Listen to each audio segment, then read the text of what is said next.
Indian ഭരണഘടന വിഭാവനം ചെയ്തിരിക്കുന്നത് പാർലമെന്ററി ജനാധിപത്യ ഭരണ സംവിധാനമാണ്. എന്താണ് പാർലമെന്ററി ജനാധിപത്യ ഭരണ സമ്പ്രദായം? രാജഭരണത്തിനു വേണ്ടി ജനങ്ങൾ തങ്ങളുടെ ജനപ്രതിനിധികളെ പ്രായപൂർത്തി വോട്ടവകാശത്തിലൂടെ തിരഞ്ഞെടുക്കുന്നു. എന്റെ ഇലക്ഷൻ ID കാർഡ് കാണുന്നില്ല. എന്റെ അച്ഛൻ്റെയും കൂടി ഒരുമിച്ചാ വെച്ചത്. എന്റെ കാർഡ് തരയൊന്നും വേണ്ട. എന്താ അച്ഛൻ വോട്ട് ചെയ്യാൻ പോകുന്നില്ലേ? ഞാൻ വോട്ട് ചെയ്യാൻ പോകുന്നില്ല.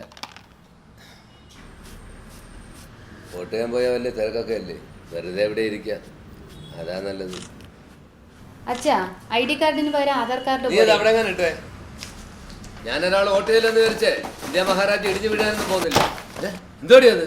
ഞാൻ പഠിപ്പ് നിർത്തുക. അതെന്തിനാ പഠിപ്പ് നിർത്തുന്നത്? ജനാധിപത്യം സംരക്ഷിക്കാനും ഓരോരോ പൗരന്മാരെ വോട്ട് ചെയ്യണമെന്നാണ് സ്കൂളിൽ പഠിപ്പിക്കുന്നത്.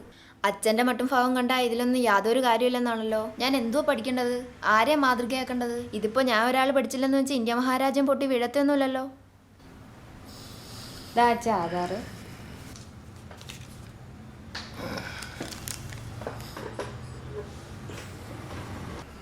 അതെ, ആ കയ്യിൽ സ്കെച്ച് കൊണ്ട് വരച്ചതങ്ങ് മായ്ച്ചു കളഞ്ഞേരെ, അല്ലേ പോലീസ് കൂടി ചകത്തിടും കള്ളവോട്ടാണെന്ന് പറഞ്ഞിട്ട്.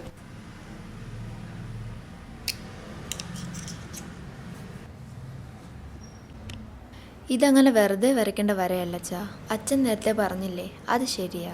ഒരാൾ വോട്ട് ചെയ്തില്ലെങ്കിൽ ഇന്ത്യ മഹാരാജ്യം ഇടിഞ്ഞു വീഴത്തൊന്നുമില്ല. പക്ഷേ നമ്മൾ പോരാടി നേടിയ ജനാധിപത്യത്തെ വീഴാതെ കാത്തു നിർത്താൻ ഈ ഓരോ വിരൽക്കും ശക്തിയുണ്ട്. അത് നമ്മുടെ നാടിന്റെ പുരോഗതിക്കായി നാം ഓരോരുത്തരും ചെയ്യേണ്ട കടമയാണച്ചാ. നമ്മുടെ അവകാശമാണ് നമ്മുടെ വോട്ട്. അതൊരിക്കലും പാഴാക്കരുത്.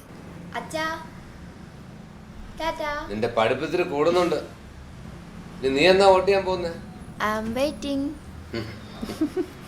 തലമുറകൾ പോരാടി നേടിയ വോട്ടവകാശം അത് സംരക്ഷിക്കേണ്ടത് ഓരോ ഇന്ത്യൻ പൗരൻ്റെയും കടമയാണ്. നമ്മുടെ അവകാശമാണ് നമ്മുടെ വോട്ട്.